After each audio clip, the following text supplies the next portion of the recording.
রাধে রাধে বন্ধুরা, আশা করি তোমরা সবাই ভালো আছো। আমিও ভালো আছি। গাছ থেকে আম পেড়ে নিয়েছি, তো এই গাছের আম খুব বেশি বড় হয় না, এইরকম সাইজের একটা আম হলেই কিন্তু আজকের রেসিপিটার জন্য একদম পারফেক্ট। আমের ভালো করে খোসা ছাড়িয়ে নিয়েছি, আর এখন বৈশাখ মাসের মাঝামাঝি হয়ে আসলো। এখন আমের আটি কিন্তু একটু শক্ত হয়ে এসেছে। দেখো, এই গাছের আমের আটিটা কিন্তু একটু শক্ত হয়ে এসেছে।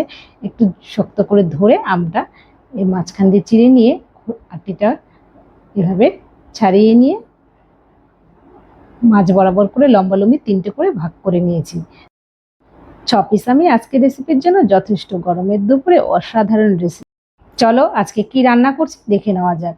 বাড়িতে মাছ ধরে এনেছিল, শোল মাছ। তোমাদের দাদা আরো অনেক রকম মাছ ছিল এখানে। তো আজকে এই শোল মাছটা রান্না করছি। শোল মাছটা 2 দিন জলে জিরিয়ে রেখেছিলাম, তো মাছটা কেটে নিয়েছি। এই শোল মাছ দিয়ে করব আজকে আমশোল। আমশোল বন্ধুরা খেতে অসাধারণ লাগে, গরমে তো সেই টেস্ট আমশোল খেতে।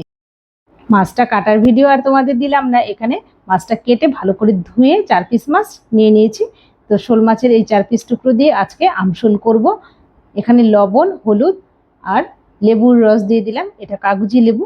এই লেবুর রস দিয়ে ভালো করে মেখে রেখে দিয়ে আমি উনুনটা ধরিয়ে নিলাম। তো উনুন ধরিয়ে কড়া বসিয়ে দিয়েছি। কড়াতে দিয়ে দিলাম সর্ষের তেল। আজকে রান্নাটা সর্ষের তেলেই করব। তেলটা খুব ভালো করে গরম করে নিয়ে একটু নেড়ে নিলাম, চারিদিকে লাগিয়ে মাছটা একে একে দিয়ে দিচ্ছি।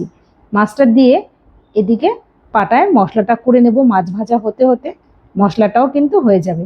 তো এখানে 1 ইঞ্চি আদা, 4-5টা কাঁচা লঙ্কা দিয়েছি, আর দিয়েছি 1 টেবিল চামচ সাদা জিরে। মশলাটা করে নিচ্ছি। আর তোমরা কে কোথা থেকে আমার ভিডিওটা দেখছো অবশ্যই কমেন্ট বক্সে জানাবে। আর এইরকমভাবে আমশোল কখনো খেয়েছো কিনা তাও জানাবে। আর বন্ধুরা, যারা এই আমশোল খেয়েছো তো জানো এই আমের সময় আমশোল খেতে কতটা ভালো লাগে। যারা না খেয়েছো তারা কিন্তু অবশ্যই একবার হলেও এভাবে আমশোল রান্না করে খেয়ে দেখো। তোমাদের সাথে গল্প করতে করতে মশলাটা কিন্তু বাটা হয়ে গেছে, তুলে নিয়েছি। আর এদিকে মাছটাও ভাজা হয়ে গেছে। মাছটা কিন্তু মশলা বাটার ফাঁকেও আমি উল্টে দিয়েছি কয়েকবার করে, একদম লাল লাল করে মাছটা ভেজে তুলে নিলাম।